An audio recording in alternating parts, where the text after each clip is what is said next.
남현희 씨와 전청조 씨의 사건도 뭐 벤틀리든 뭐 시그니엘이든 이런 거에 어느 정도 혹해서 그렇게 잘못된 선택을 한 게 아닌가. 상간소송 피고로 오는 사람 중에 유부녀도 있고 미혼 여성도 있을 거잖아요. 그쵸. 유부녀 비율 꽤 되나요? 어떻게 되나요? 거의 반 정도 되는 것 같아요. 미혼만큼 있다는 거죠? 네, 맞아요. 이 사람 좀 바람에 취약하겠네 이런 특징 같은 것 좀 있어요? 제가 뭐 일반화 시킬 수는 없지만 뭐 몇 가지 특징을 좀 나눠 볼 수는 있을 것 같아요. 그러면 한번 탑5 가보겠습니다. 5위부터 말씀드리면 우선 기본적으로 멘탈이 강하지 않아요. 외로움을 많이 타는 성격이라 특히 이제 배우자랑 주말 부부를 하거나 아니면 배우자가 정말 야근을 많이 하거나 자녀가 없이 혼자 있는 시간이 많은 경우에 결국에는 그거를 타파하기 위해서 어떤 동호회나 모임에 나가다가 바람 피는 경우도 굉장히 많이 발생하고 결국에는 외로움을 참지 못하고 누군가와 인적인 네트워크를 쌓거나 교류를 하다가 결국에 바람이 나는 경우도 많이 있습니다. 그리고 4위는 사실 요즘 좀 워낙 이슈가 되는 사안하고도 어떻게 보면 비슷할 수도 있는데 결국 돈이에요.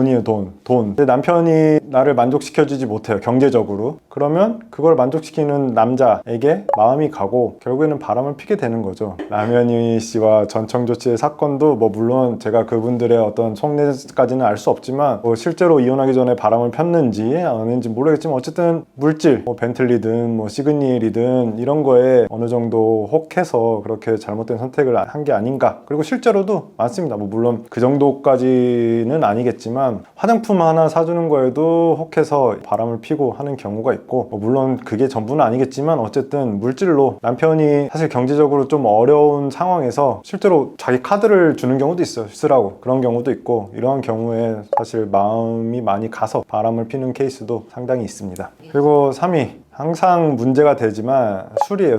술을 좋아하면 실수를 하게 됩니다. 실수를 하면 또 실수를 하게 되고 또 실수를 하게 되고 결국 걸리죠. 직장 동료든 동호회든 처음에 호감을 갖고 썸을 탈 수는 있죠. 유부녀 같은 경우에 뭐 잘못된 거지만 그러다가 결정적으로 뭐 성관계를 갖든 아니면 본격적인 교제 관계에 들어가는 경우는 대부분 회식 이후 아니면 어쨌든 술 먹고 둘이 이제 감정을 주체하지 못하고 그 다음 단계로 넘어가게 되죠. 그러다 보면 한 번이 어렵지 그 다음은 쉽거든요. 결국에는 애주가들 사이에서 바람을 많이 피게 된다. 2위는 항상 관심을 받아요. 자기가 관심을 받아야 돼요. 내가 혼자 살 때는 이 남자 저 남자 뭐 관심을 받고 여자들도 부러워했는데 결혼을 하고 애를 낳으니까 내가 내 삶을 사는 게 아니에요. 아이를 위해 살고 남편을 위해 산다고 생각을 하고 특히나 애를 낳기 전후에 산전 산후 우울증의 경우에 내가 생각했던 결혼의 삶이 아니고 내가 전혀 주목받지 못해요. 나는 누구의 엄마일 뿐이고 누구의 와이프일 뿐이에요. 근데 어떤 이제 동호회나 어떤 다른 모임을 나가면 내가 나로서 대우를 받는 것 같고 특히나 거기서 이제 어떤 남자가 나를 누구의 엄마가 아니라 여자로서 이렇게 대우를 해주고 어떻게 보면 슬프기도 하지만 어쨌든 자신이 주인공이 되어야 되는 삶에서 누군가를 자신의 주인공 취급을 해주면 내가 바람을 피더라도 그런 대접을 받기 위해서 바람을 피는 게 되는 케이스가 상당히 많아요. 그러다 보면은 결국 남편 탓을 해요. 남편이 나한테 잘못해주고 뭐 이래가지고 바람을 피게 됐다고 정당하게 되지만 어쨌든 실제로 그렇게 느끼고 자기가 주인공이 되기 위해서 바람을 핀다고 생각하는 경우가 상당히 많습니다. 1위는 성적인 문제가 있을 수밖에 없어요. 술 먹으면 실수를 하게 된다고 하잖아요. 근데 그게 뭐 사실은 결국에는 욕구 불만이나 욕구를 충족을 못하고 있는 사람들, 성관계 섹스에 대한 어느 정도 중독이 있는 사람들이 있어요. 그래서 그런 사람들은 실제로 상간 남들이 여러 명인 경우가 꽤 많아요.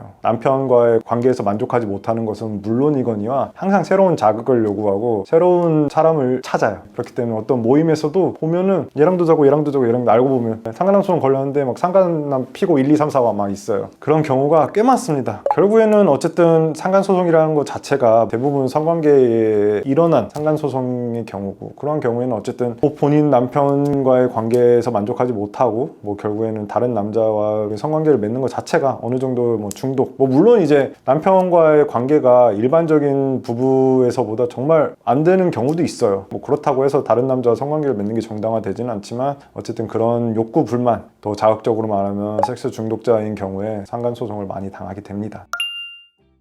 실제로 이 5가지의 경우가 상간소송의 거의 대부분을 차지하는 것 같아요. 뭐 정말 외로움도 안 타고 돈도 필요 없고 술도 안 마시고 성관계도 별로 원치 않는 사람이 플라토닉 러브를 하기 위해서 바람을 피는 경우는 거의 없기 때문에 이 5가지 경우가 거의 뭐 상간소송의 전부라고 보셔도 될 것 같습니다.